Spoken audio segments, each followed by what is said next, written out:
Welcome to the third episode of Corps Connection. I'm your host, Patrick Bloodgood, guiding you around the world, keeping you up to date on what the U.S. Army Corps of Engineers is working on. It's the holiday season, and your U.S. Army Corps of Engineers continues to deliver on its mission to develop solutions to many of the nation's toughest engineering challenges. In this month's episode, we take you to Alaska, where the daylight may be short, but the work continues as the Alaska District is busy remediating a formerly used defense site in Kodiak Island. Two districts give us a behind-the-scenes look into their dams as the Pittsburgh District and Omaha District perform annual inspections on their facilities. Meanwhile, the Little Rock District is busy working on recovery efforts at their Toad Suck Park recreation area, which was damaged from floodwaters in 2019. The Walla Walla District is repurposing a native plant for use as erosion control. And lastly, our friends with the American Forces Network highlight one of our engineer officers who is deployed overseas with the Middle East District. All that coming up on Corps Connection.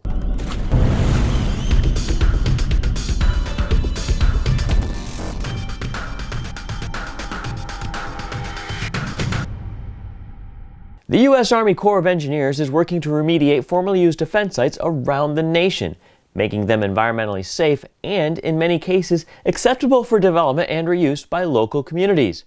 Our Alaska District takes you to the Drury Gulch formerly used defense site in Kodiak Island, Alaska, where they are busy removing materials from the ground to make the site environmentally acceptable.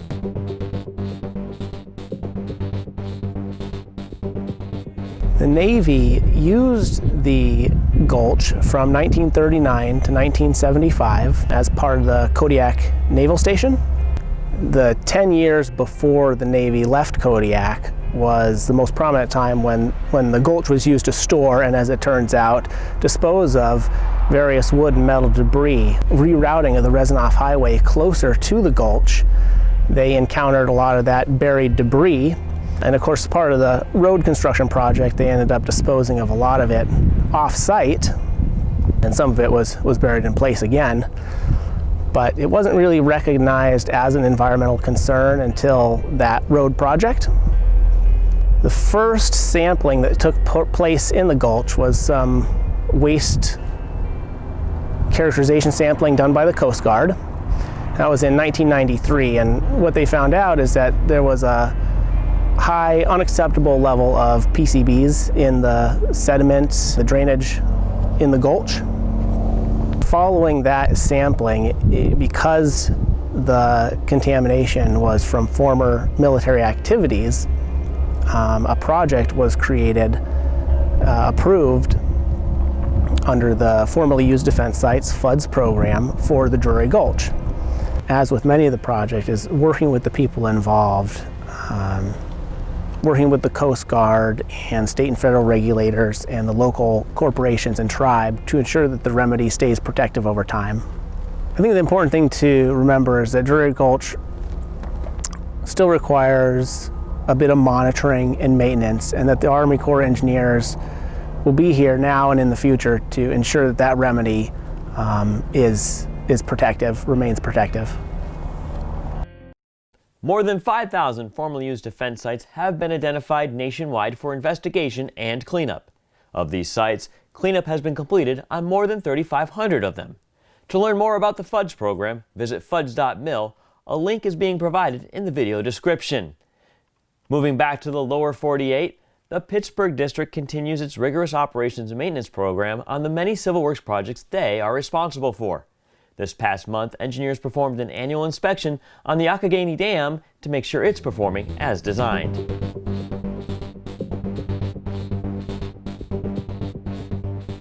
Hi, my name is Mendel Marcus. I'm a mechanical engineer for the Army Corps of Engineers in the Pittsburgh District. We are out here at the Youghiogheny Dam for our periodic inspection. We do this once every 5 years, and we do a complete analysis of all the structures and all the mechanics and electrical equipment, making sure that everything is in working order. We do maintain it, and the guys and girls on site are excellent, but we do come in here and make sure everything is up in working order. We just got done with the hydropower plant. We're looking at that, and earlier we were up in the control tower inspecting the gates. Happy to report everything is working very well, and we had wonderful weather to boot. The Pittsburgh District manages 16 flood control and multi-purpose reservoirs with a combined capacity of more than 3 million acre-feet of water. Pittsburgh isn't the only district working to keep their facilities safe and operational. Across USACE, all districts perform operations and maintenance inspections as part of their civil works programs, including the Omaha District, which takes you into their Fort Peck Dam as they inspect a butterfly valve to make sure it's operating properly. Built in the 1930s by the Army Corps of Engineers, the Fort Peck Dam in Montana is one of 6 main stem dams along the Missouri River operated by the Omaha District. Supplying energy to both the western and eastern grids, this hydropower plant generates enough electricity to power approximately 100,000 homes. Recently, members from the district's hydropower team traveled to Fort Peck to conduct a site visit and meet with operations and maintenance personnel. With the penstock dewatered in Powerhouse Number 1, the team had the unique opportunity to inspect a butterfly valve which can stop the flow of water to the turbine should maintenance be required. Just awarded a service contract here that the contractor was out doing ultrasonic testing on the butterfly valves the last couple days. And we just happened to catch in on the tail end of that work. Very preliminary at this point. We're expecting a full report back from the testing company here by January. As part of the Civil Works branch, the Corps' hydropower program is customer funded and the district is responsible for annual operational costs, routine maintenance, and equipment upgrades. With several large contracts recently awarded for new generators and monitoring equipment, district project managers had the opportunity to discuss upcoming work projects with the Fort Peck team. So the folks here at Fort Peck and our other main stem dams, their role is really important. We provide power for the nation, and we provide cheap power, reliable power, and it's really important that we keep those facilities well maintained so we don't have any issues with the power grids in the country. The Corps of Engineers is one of the largest single producers of hydroelectric power in the U.S., operating and maintaining more than 75 hydropower projects nationwide. Reporting for the Corps of Engineers Omaha District, I'm Frederick Hoyt. In 2019, the Arkansas River left its banks and floodwaters damaged properties along the river basin. The Little Rock District's Toadsuck Park wasn't immune to these damages, and crews are currently working to rebuild the recreational area to get it back to being fully operational.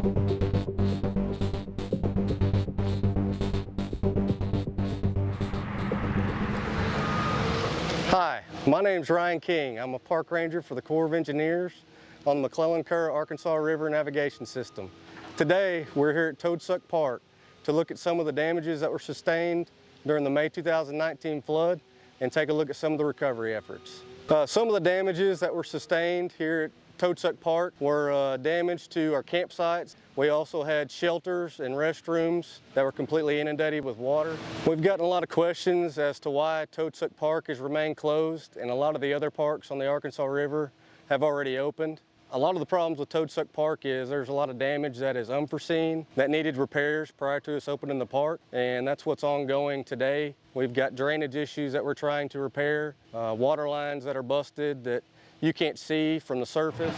Before we opened the campground, we wanted to make sure that all these unforeseen items are addressed and repaired.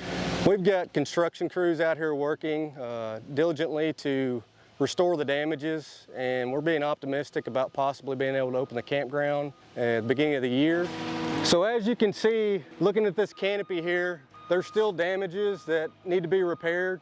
With the high waters, a lot of sand and silt was deposited up inside of this canopy here, which has caused this piece of wood to sag down and the nails pull off. We've also got lots of painting that needs to be done. The high flow stripped the painting in our bathrooms and a lot of our shelters and picnic canopies. You can expect all that to be repaired by the time the park opens. And we've done a lot of improvements here to our camping pad. This will actually help us mitigate the amount of time it takes to restore damages for future high water events on the Arkansas River. As soon as the park's ready to open, we'll let everybody know where they can go in and make reservations at recreation.gov.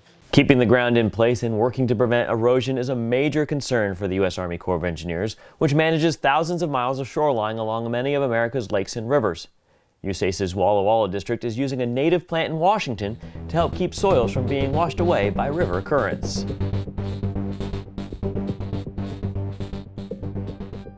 In an effort to stabilize shoreline bank, protect cultural sites, and improve habitat for fish and wildlife, Corps engineers, biologists, and environmental scientists have repurposed native coyote willow found below the diversion dam at Rooks Park in Walla Walla. Fish and wildlife biologist Bradley Trumbo tells us more. So we're kind of getting a couple of birds with one stone out here today. We're coming out here clipping these willows around the Stilling Basin area here below the diversion dam at Rooks Park and targeting coyote willow, which is one of our natives. So if you look behind me in some of these areas where these twigs are coming up, those are the coyote willow just propagating itself in larger areas. We take these willow whips from this area, which is kind of a damn safety concern, having all this vegetation in here as far as channel capacity. Then we're going to take them downstream to a cultural site, and we'll be able to stabilize a bank that's exposing potentially cultural resources and artifacts. One of the concerns with a cultural site is because there's an exposed cut bank, there are cliff swallows that are burrowing into that site, and they're making their nests. And one of the concerns is cliff swallows on their own can unearth some potential artifacts in there. Also, that if water levels fluctuate during the winter, they get into those cliff swallow holes, the water maybe expands or softens the soil and continues to promote that erosion. And so we're going to take these whips and we're going to plant them in along the toe of that bank. They're good for erosion control as a native species. So we're going to protect the cultural site there, and we're also going to improve the habitat for fish and wildlife. This hopefully will be a one-off for this particular site. If we're successful with it, which we think we will be, we can do this for other sites as well in the future. Our final story comes to us from the American Forces Network, which features Army Captain Grant Wanamaker as he talks about what it is like to be a military officer with USACE deployed overseas with our Middle East District.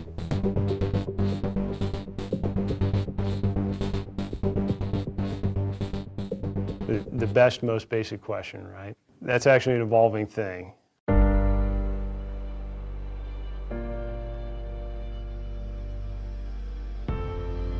Both my dad, uncle, served in the military in Vietnam. They were both Army. It was something that's always been part of me that I wanted to do.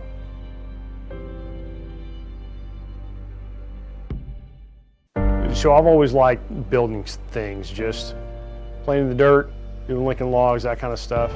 Really, when I looked at what the engineers did, it looked about like what I like to do. You get out, you play in the dirt, and I went to school for construction management.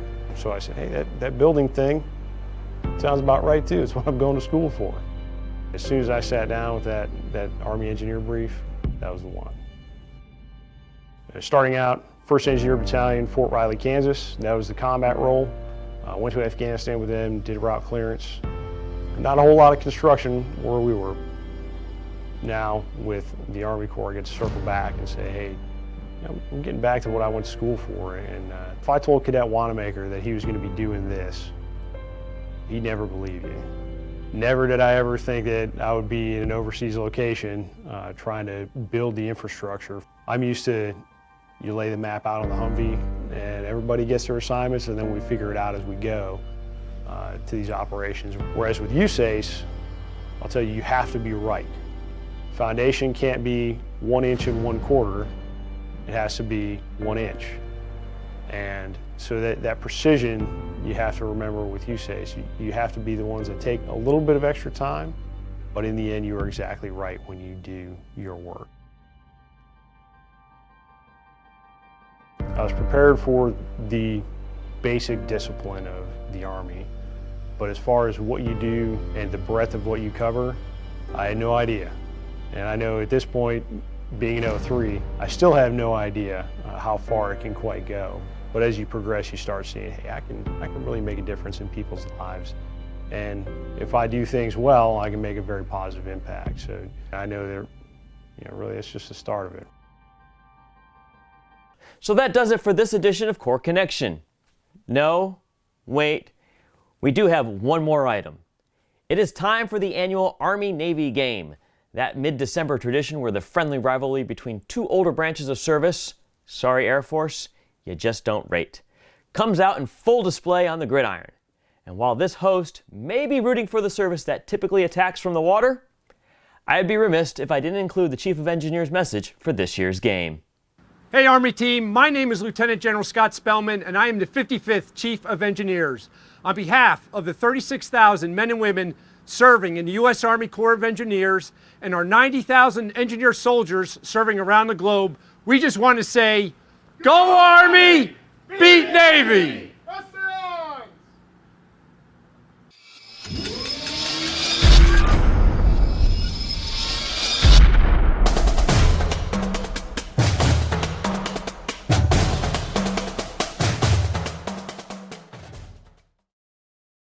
No matter who you are rooting for, may we all look to the greater cause and realize we have the best military in the world, which is determined to protect American freedom no matter the clime or place.